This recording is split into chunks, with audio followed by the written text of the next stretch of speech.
According to sources, near-death experiences are reported by about 17% of those who nearly die. Accounts come from children, adults, scientists, physicians, atheists, and people of faith from all across the world. You don't know if people will believe you. Right.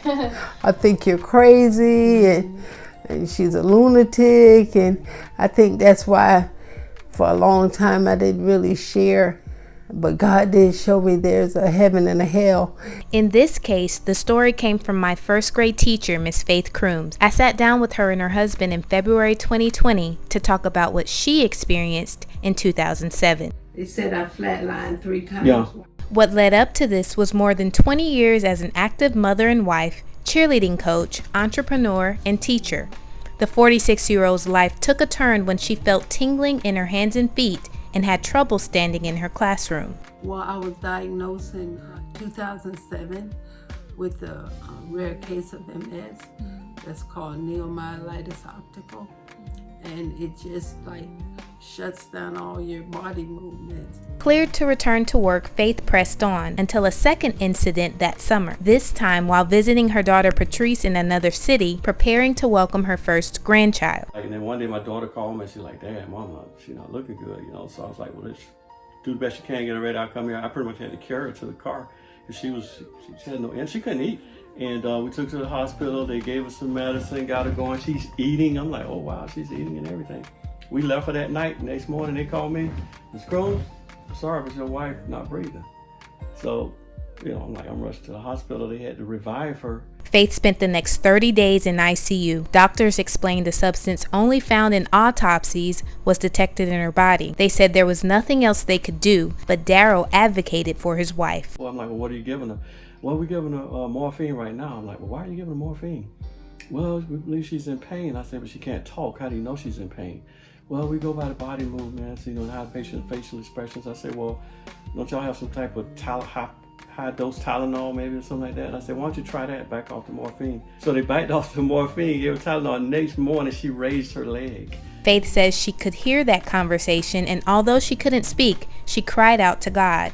While she faced death, her daughter was giving birth a few miles away. So I'm going from hospital to hospital, and I end up helping with the delivery with my granddaughter. Wow. Yeah, I gave my daughter oxygen, the granddaughter being born. As doctors stabilized her, Faith says she encountered the afterlife. I know while I was in ICU, and no one can tell me any different, I saw my dad, and my dad passed in 2000. And he just sat so peaceful, pretty much like I remember him, and it was just beautiful. It was on like a white bench, and most people say they see this bright light, but I don't recall the bright light, but I do recall him just sitting on the bench, never saying, "Come go with me." But when my friend came and said, "Come go with me," that's when I remembered. It just came back to me that we was getting ready to have our first grandbaby. And I was like, "No, I can't go with you," you know. I didn't know if it was going to be a girl or a boy.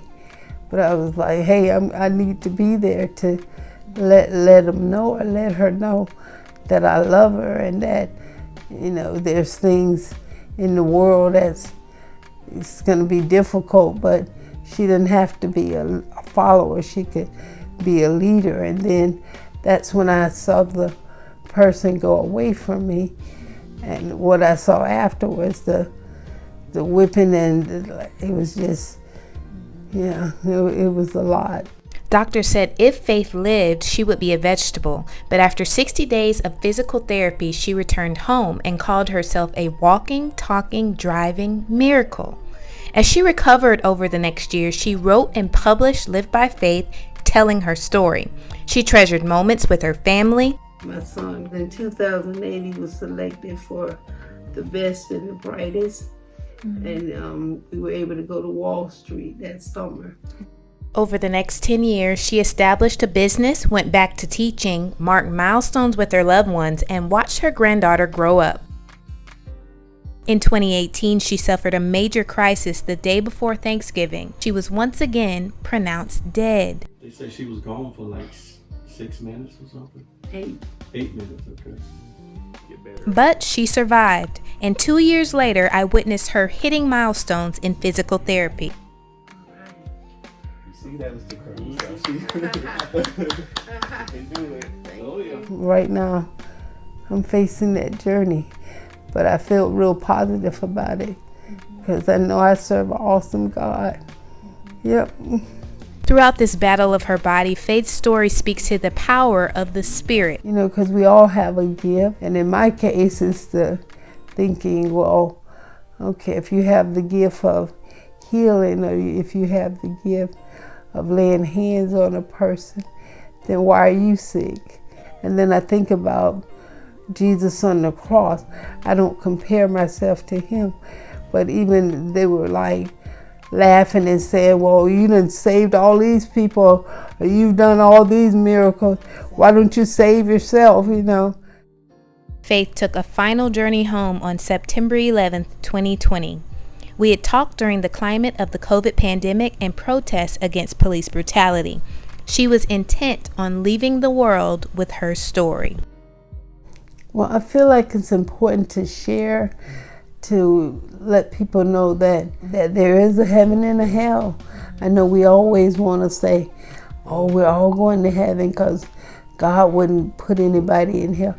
Well, he's not. He's telling us what we need to do while we're on this earth, to love one another and to not put any God before him, and to love him with all our heart and all of our soul. You know, say a kind word or a smile. You'll never know how you can change someone's day just by those things.